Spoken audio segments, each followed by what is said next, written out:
কিছু মানুষ শুধুমাত্র নামেই বেঁচে আছে। ফ্যামিলির হাজারো প্রবলেম, অনিশ্চিত ক্যারিয়ার, একজনকে তীব্র ভালোবেসে তাকে না পাওয়ার যন্ত্রণা সহ নানান কারণে তারা ভেতরে ভেতরে মরে গেছে সেই কবেই। এসব কারো কারো কাছে কোনো প্রবলেমই না। আসলে ব্যাপারটা হচ্ছে, যার কষ্ট শুধু সেই বোঝে, বাকি সবাই তো গল্প খোঁজে। দেখো, একদিন আমি পৃথিবীর সমস্ত সৌন্দর্য নিয়ে পালিয়ে যাব, আর সেদিন তুমি শুধু আমার মাঝেই পৃথিবীর সমস্ত সৌন্দর্য খুঁজবে। ভালোবাসা পুরনো হয়ে গেলে তাদের ঘুম চলে আসে, ভালো লাগে না, মাথা ব্যথা হয়, ফোনের চার্জ কমে যায়, আব্বু আম্মু পাশে থাকে, আর অনেক রকমের অজুহাত জমা হয়ে যায়। তুমি আমার লাইফে আসার পর কেন জানি তোমাকে হারাতে ভয় পাই। তোমার সাথে এক মুহূর্ত কথা না বললে কেমন যেন আমার দম বন্ধ হয়ে আসে। আমি জানি না আমি তোমার সাথে শেষ পর্যন্ত থাকতে পারবো কিনা, কিন্তু সবশেষে তোমাকে একটা কথা বলতে চাই। অসম্ভব রকম ভালোবাসি তোমায়, আর আমার ভালোবাসা যদি সত্যি হয়ে থাকে তাহলে আমি অবশ্যই তোমাকে পাবো। আচ্ছা, আমাকে ভালোবাসলে কি খুব ক্ষতি হয়ে যেত তোমার? একটু ভালোবাসতে আমায়, সবটা উজাড় করে দিতাম তোমার জন্য। যখন ভাবি তোমাকে আমি ব্যতীত অন্য কেউ স্পর্শ করবে, অন্য কেউ তোমার হাত ধরে হাঁটবে, অন্য কেউ তোমার সাথে থাকবে, বিশ্বাস করো আমার নিঃশ্বাসটা যেন বন্ধ হয়ে যায়। আমি এমন একটা মানুষের জন্য 3টা বছর নষ্ট করেছি, যে আমাকে এক সপ্তাহের মধ্যেই ভুলে গেছে। মৃত্যুর আগ পর্যন্ত মনে থাকবে আমার। আমি কেমন অসহায়ের মতো কেঁদেছিলাম তার জন্য, কিন্তু সে আমার চোখের জল দেখেও নিজের সিদ্ধান্ত পরিবর্তন করেনি। আমাকে কথা দিয়েছিল আমাকে কখনো ছেড়ে যাবে না, কিন্তু সে কথা রাখেনি। শতবার বলেছি ভালোবাসি, অনেকবার বুঝিয়েছি, কিন্তু আমি ব্যর্থ হয়েছি তার বুকে একটু ভালোবাসার জন্ম দিতে। শেষাগারটা আমাকে বুঝতে শিখিয়েছে, মানুষকে পৃথিবীর সমান ভালোবাসলেও মানুষ কখনো আপন হয় না। শোনো, একটা কথা বলি, আমি চাই না যে তুমি তোমার বাবা মার থেকে আমাকে বেশি ভালোবাসো, কারণ মা বাবা তোমাকে যেই কষ্ট করে বড় করেছে, তারা তোমাকে যেই ভালোবাসাটা দিয়েছে, এর থেকে বেশি আর কিছুই হতে পারে না। শুধু আমি এতটুকুই চাইবো যে তুমি আমাকে তোমার মা বাবার পর যে মানুষটাকে তোমার জীবনে সব থেকে নিজের ভাববে, সব থেকে বেশি গুরুত্ব দিবে, সবচেয়ে বেশি ভালোবাসবে, সেই মানুষটাই যেন শুধু আমিই হই। ব্যাস, আমার তাহলেই চলবে। উড়ে যাওয়া একটা পাখিকে ডেকে বললাম, তোমার মতো করে কেন আমি উঠতে পারি না? সে উত্তরে বলল, যারা মায়া কাটাতে পারে না তারা কখনো উঠতে পারে না। বিয়ের 10 বছর পর কোনো সন্তান না হওয়ার কারণে মেয়েটি তার স্বামীকে বলেছিল, তুমি আরেকটা বিয়ে করো, তোমারও তো সন্তানের বাবা হওয়ার অধিকার আছে। এই কথাটার উত্তরে ছেলেটি বলেছিল, আমি এমন কোনো সন্তানের বাবা হতে চাই না যে সন্তানের মা তুমি নও।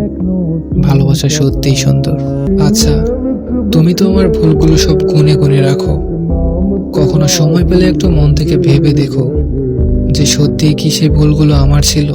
আমার মৃত্যুর পর হয়তো অনেকেই আমাকে মনে রাখবে, আবার অনেকে হয়তো ইন্নালিল্লাহ সম্পূর্ণ বলবে না। আমি আজ আছি, কাল নাও থাকতে পারি, কিন্তু আমার কৃতকর্মগুলো থেকে যাবে। আমি আপনার সাথে কোনো অন্যায় করে থাকলে দয়া করে আমাকে ক্ষমা করে দিবেন, আর পারলে আমার হেদায়েতের জন্য দোয়া করবেন। ধন্যবাদ।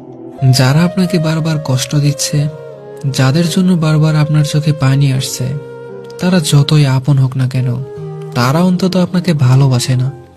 মনে রাখবেন, আপন হলেই যে আপনি তাদের কাছ থেকে কষ্ট পাবেন না, এইটা ভাবা বোকামি। দুনিয়ার সবাই আপনাকে কষ্ট দেওয়ার ক্ষমতা রাখে, হোক সে রক্তের সম্পর্কের বা আত্মার সম্পর্কের। আপনাকে সেই শুধু খুশি রাখার সামর্থ্য রাখে যে আপনাকে সত্যিকারের ভালোবাসে। একটা সত্যি কথা কি জানেন? পুরুষ মানুষ প্রথমে নারীর বিশ্বাস জোগায়, তাকে বোঝায় তাকে ছাড়া সে অসম্পূর্ণ, সে তার প্রতি আসক্ত। তারপর নারী যখন তার প্রতি দুর্বল হয়ে পড়ে, তখনই পুরুষ নারীকে এড়িয়ে চলতে শুরু করে। কারণটা কি জানেন? কারণটা হচ্ছে তার মনে নতুন নারীর আগমন। এটা দেখে যখন তার থেকে আপনি দূরে চলে আসবেন, তখনই আপনি নারী তুমি ছলনাময়ী এই খেতাব নিয়ে ফিরে আসবেন। অভ্যাস জিনিসটা অনেক খারাপ। একটা মানুষের সাথে কথা বলতে বলতে আমাদের অভ্যাস হয়ে যায়, তখন মনে হয় তাকে ছাড়া আমরা বাঁচবো না, সে ছাড়া আমাদের জীবন বৃথা। কখনো কখনো তো এটাও মনে হয়, সে যদি আমাদের লাইফে না থাকে এই জীবনটাই রাখবো না। তারপর কোনো একদিন সবকিছু নর্মাল হয়ে যায়, কিন্তু এই ছোটখাটো ঝগড়া, মান অভিমান, আর একদিন হয়তো ঝগড়া এমন পর্যায়ে চলে যায় যেটা দুজনের বিচ্ছেদের কারণ হয়ে দাঁড়ায়। আর এভাবেই আমাদের অভ্যাস বদলে যায়। আগে অভ্যাস ছিল তার সাথে কথা না বলে থাকতে না পারার, আর এখনো অভ্যাস হয়েছে তার সাথে কথা না বলে থাকার। আপনি না বুঝলেন আমার নীরবতা, আর না বুঝলেন আমার অভিমান। মনের মধ্যে একটা প্রশ্ন জাগে, সত্যি কি আপনি আমাকে কখনো ভালোবেসেছিলেন? মানুষ কি তার ভালোবাসার মানুষটাকে এত সূক্ষ্মভাবে অবহেলা করতে পারে? আপনি অতি যত্ন সহকারে আমাকে ভালোবাসা শিখিয়েছেন, আপনার মায়ায় বেঁধেছেন, কিন্তু আপনি আমাকে ভালোবাসেননি।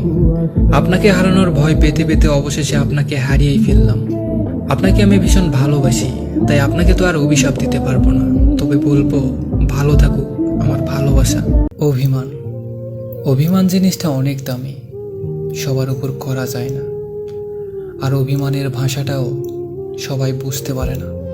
একটা মানুষের থেকে দূরে থাকার চেষ্টা করতেছি, আবার মনে মনে সেই মানুষটাকেই সারা জীবনের জন্য চাইতেছি।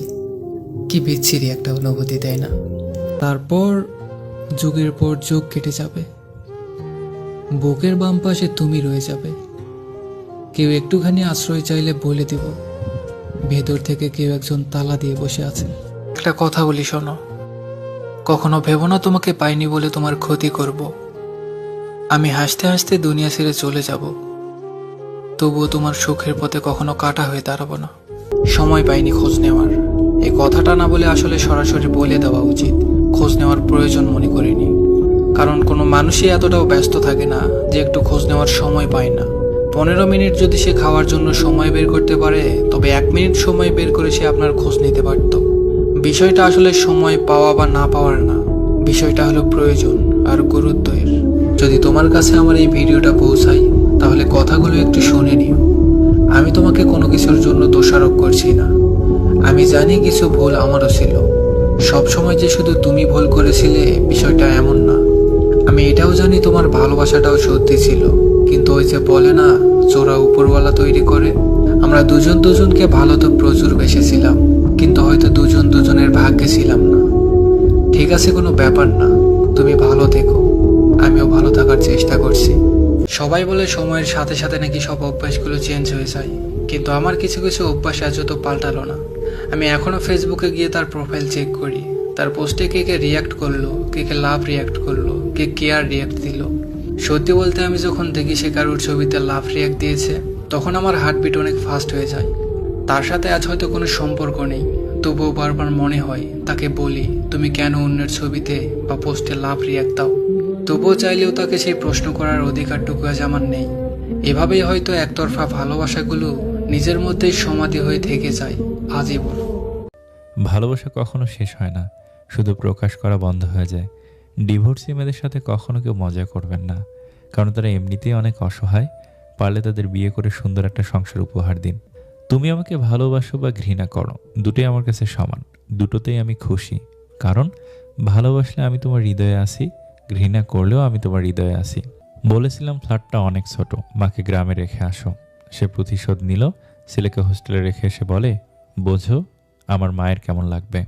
বিয়ের দিন দাওয়াত পায় এলাকার গণ্যমান্য ব্যক্তিরা, আর মৃত্যুর দিন কবর খুঁড়তে আসে পাড়ার গরিবরা। ভূমির মালিক মাঝে মধ্যে ভূমিকম্প দিয়ে পৃথিবীর মানুষকে জানিয়ে দেন যে এই ভূমিতে একমাত্র তারই রাজত্ব চলে। টাকার পরিমাণ কম থাকলে রক্তের সম্পর্কের আত্মীয় স্বজনেরাও বিভিন্ন অনুষ্ঠানে দাওয়াত দিতে ভুলে যায়। এটাই বাস্তবতা। অল্প জ্ঞানী লাফায় বেশি, মধ্য জ্ঞানী চুপ, পূর্ণ জ্ঞানী বিনয় বেশি, শান্ত তাহার রূপ। বউকে খুশি করতে চুড়ি, শাড়ি, চকলেট, ফুল, আইসক্রিম, কত কিছুর দরকার হয়, অথচ স্বামী কত সহজ সরল, স্ত্রীকে দেখলেই খুশি হয়ে যায়।